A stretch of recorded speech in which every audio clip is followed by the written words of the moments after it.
I'm Professor Lucy Rogers, the inventor with a sense of fun, and I've made it my mission to travel the UK to discover how people and places are using everyday tech to give themselves the engineering edge.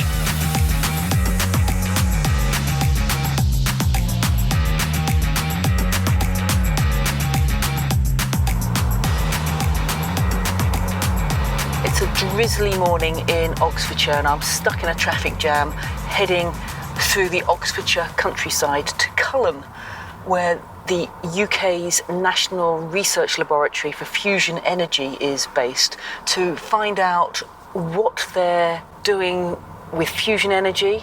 I know that they can actually make fusion energy, but I also know that it's still in laboratory conditions. The design of JET, the Joint European Torus, is, as the name suggests, it's like a donut, a ring donut, and they confine the plasma of hydrogen isotopes with magnets.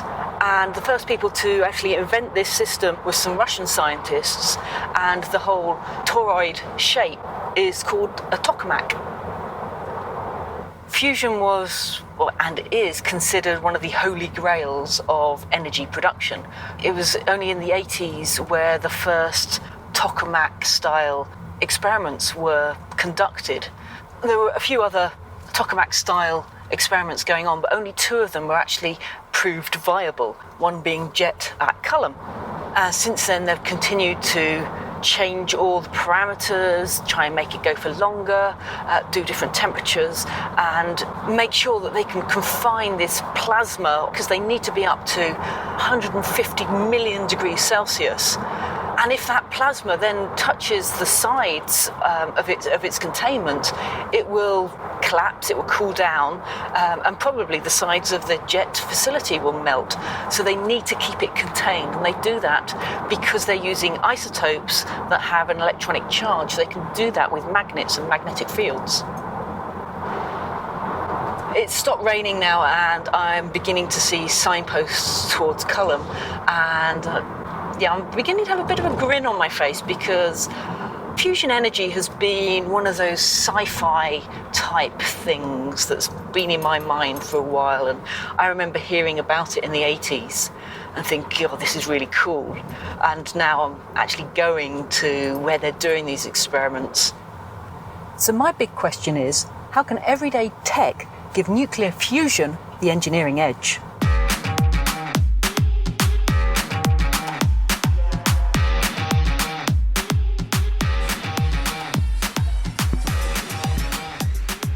I'm in the Jet Control Centre, and there are banks and banks of screens and people looking at the screens, and it's all very sci-fi because everything is dark backlit with bright green numbers on them. There are 60,000 data streams coming in. Each of those could be plotted on a graph, and each stream has loads of data in it, and each little section of this control room is looking at a different set of sensors. So some might be looking at the visuals, some might be looking at the temperatures, the pressures. There are a million different parameters that the scientists can actually request at the top level to say, yeah, no, I want it to be this temperature, this density. And each individual person who's looking at their screen and their little part of the information that's coming out from each experiment can tweak little bits. And although they might do one high-level tweak, it might actually have a ripple effect and change quite a few different variables further down the line. There are 60,000 data streams coming in. Each of those could be plotted on a graph, and each stream has loads of data in it.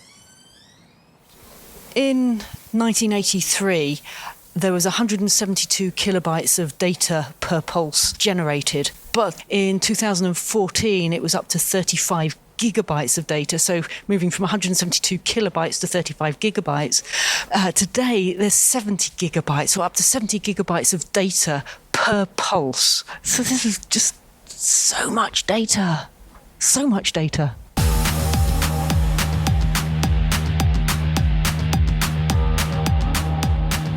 I'm struggling to get my head around this 70 gig of data per pulse and the analysis that's done to it and the storage of the data.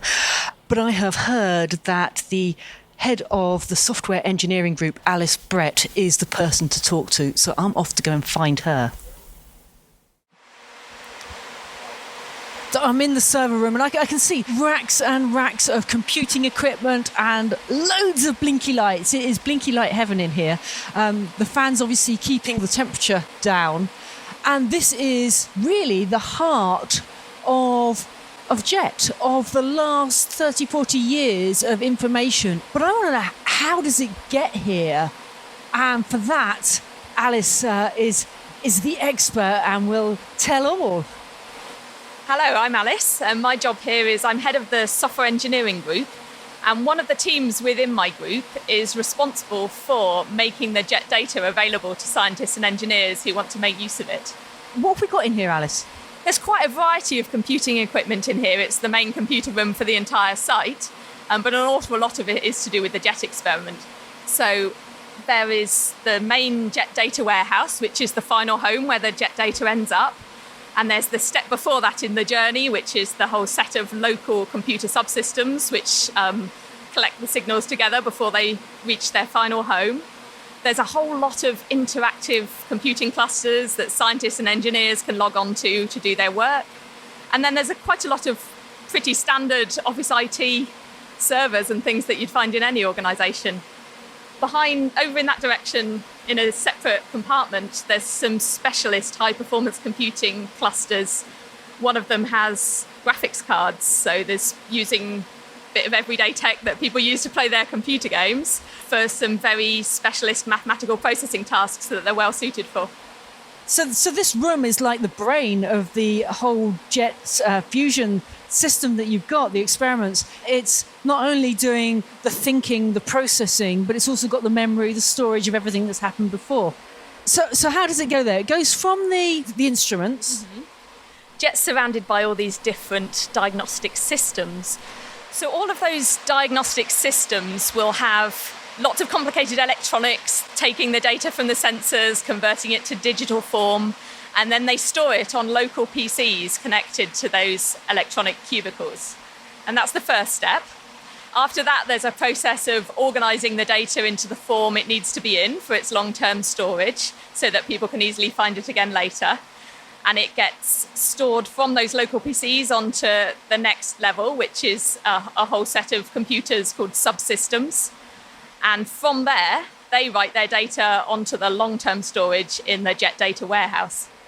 I'm now looking at this server rack, and it is just, it must be 1, 2, 3, 4, 5, 10, 20, 30, 40, 50, 60, 70, 80 1 terabyte hard drives all stacked vertically and all just connected in. So there's 3 cabinets, all the same, with all these hard drives stacked in them. So I feel like I'm in the equivalent of the British Library for the UK fusion research on deuterium and tritium.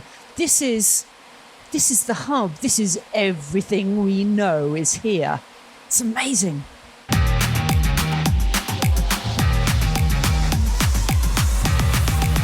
So it's really quite chilly in here to keep all the computers cold. Let's go back out through to that next room where hopefully a bit quieter and warmer. Yeah, absolutely. It'll be easier to talk through there. We've talked about the journey of the data getting from the sensors and into the long-term storage, but it's actually not a linear journey, it's a cycle, because the data needs to come back out of there to be useful again. It needs to get into the hands of the scientists and engineers and have an effect on what we do next. So when we think about that cycle, we can think about it on a lot of different timescales. There's the real-time control aspects. So there's a very fast cycle of order of a couple of milliseconds where data from sensors can be fed into algorithms and can control things about the experiment in real time. For instance, if you're trying to keep some quantity about the plasma stable, you could do things like turn the heating power up and down in response to how the plasma is behaving. And that has to be very fast. Then there's a sort of intermediate cycle with humans in the loop. So when scientists are trying to decide how they might tweak and change things in between pulses, they need to see the results of the pulse before in order to work out how they could improve things for the next one. So there's a data cycle on the order of a few minutes. Finally, there's a very long timescale data cycle. The overall goal of all of this is the understanding we develop and the scientific results and how that can feed into the technology and the engineering. But who's actually using that data? Who's accessing it? Well, JET's a collaboration. It's a European experiment. So the collaborating labs are in 28 countries around Europe, and scientists from those labs come over and run experiments and use data here on site. But they also need to use the data when they go back to their home labs to do the custom analysis to find out exactly what they want to know from the experiments, and they will end up publishing those results. And that will feed into the sort of global understanding of how we can do fusion better in the future. And so you've got specialist sensors, probably some specialist software that's looking at that, and then the software that the scientist needs to analyse and get the information that you required from those sensors. But it really just comes back to being in a format that's probably pretty standard because, well, you've got information here that was from 40 years ago. Things have changed an awful lot in 40 years. Yeah, we didn't have terabyte storage systems. I remember, a ZX81 with a 32K RAM pack. So how have you managed to keep it so that the data from back then is now still accessible? So you're right, yeah, there's still a lot of those diagnostic systems and those sensors from the early days are still in use. And so the challenge has been not only around the increase in volumes, but also just the sheer variety as new measurement techniques come along, new sensors are introduced, and there's a myriad of different formats that the data is spat out in from all those different variety of sensors. So one of the major challenges is to take data with that much variety and make it available to scientists in a form that they can comprehend and use without having to know anything about all of those underlying formats. A lot of what my group does is the tools that make that happen. So we've seen the brain where everything is pulled together, but I haven't seen the tentacles of where it all starts from. Absolutely, yeah. The jet control room is just through these doors. So let's go through and see if they're about to do a pulse.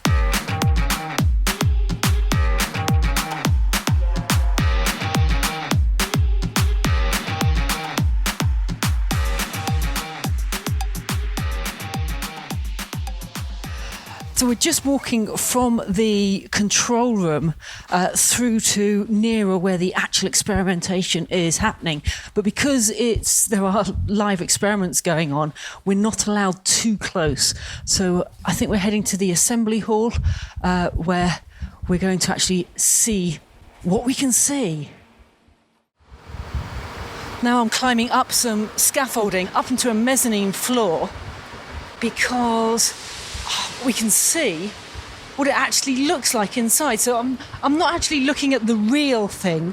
This is the training facility. So I'm standing just outside with the donuts, basically, and I'm in a bit of a cutaway. So if I lean forward, I feel like I'm actually inside this huge toroidal thing. Oh, and the robot, there's a robot in there with a spanner in its hand, and it's obviously trying to do something. So someone's training on how to manipulate the robot inside and change things inside, because you can't put people back inside once it's been used, and so it all has to be remote handling, and it feels so much bigger than I had imagined. It's easily 3 meters tall in a squished donut manner. I think you could actually put a car upright in this toroid and just spin it round. It feels huge. And now I'm looking at it, I can see why there's so many sensors and so many variables that you could actually change on this. There's just so much of everything. I'm a bit overwhelmed.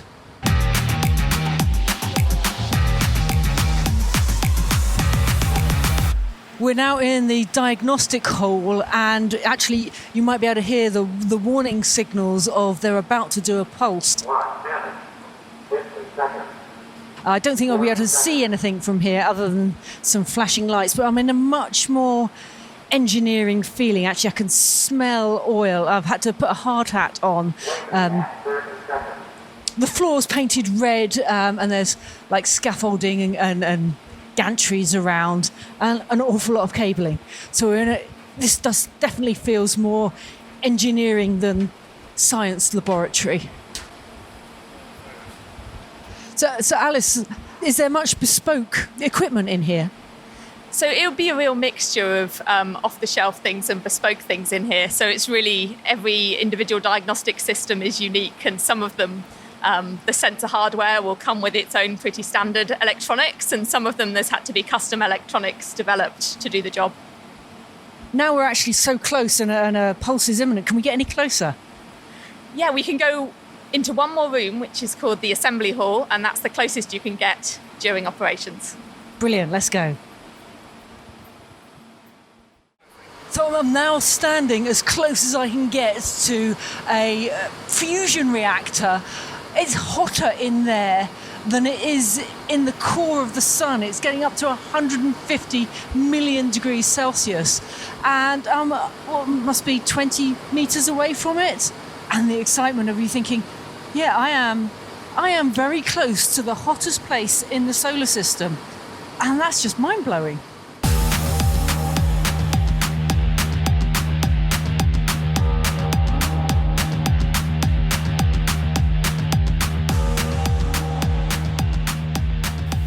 So I'm now going back into the control room, which is both the beginning and the end of the whole cycle of an experiment. So I'm waiting for a pulse to come through, and there's a lot of people looking at screens. It is a science fiction thing. All the screens are on black with bright green. I'm wondering if that's a computer game being played. It sounds like it. Oh, I can hear the countdown. And I can see the liquid nitrogen. Really quite exciting. Load of numbers up on screens and graphs. On some of these screens over on the right, I can now start to see some data coming in. It's been plotted straight on a graph. And, as it's ramping up, that's ramping up. And now I can see on the screens in the middle a pink glow. You can see the actual video camera's feed coming through, and so that's all in real time.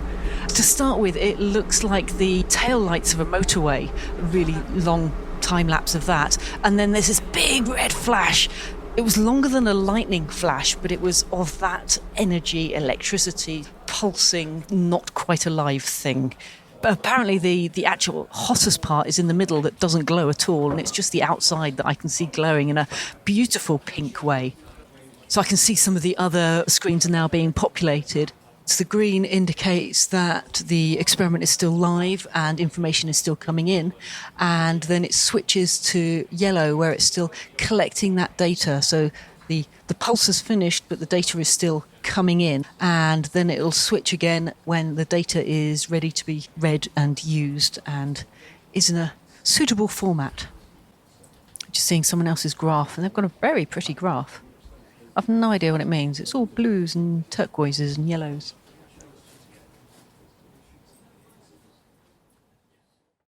Having just seen that pulse and seen the graphs and the amount of different data points that are coming in, the information that is all feeding in from all those sensors, being worked on, being analysed, and then going straight back into the computer centre, I can really understand the value of those hard drives. This whole JET facility over its lifetime has cost over £1 billion. And there's so much bespoke and intricate equipment here. But the really important thing, the data that is being used to analyse and get the results and get the information for future, that is just being stored on some everyday technology. It's the everyday technology of the hard drive giving fusion energy the engineering edge.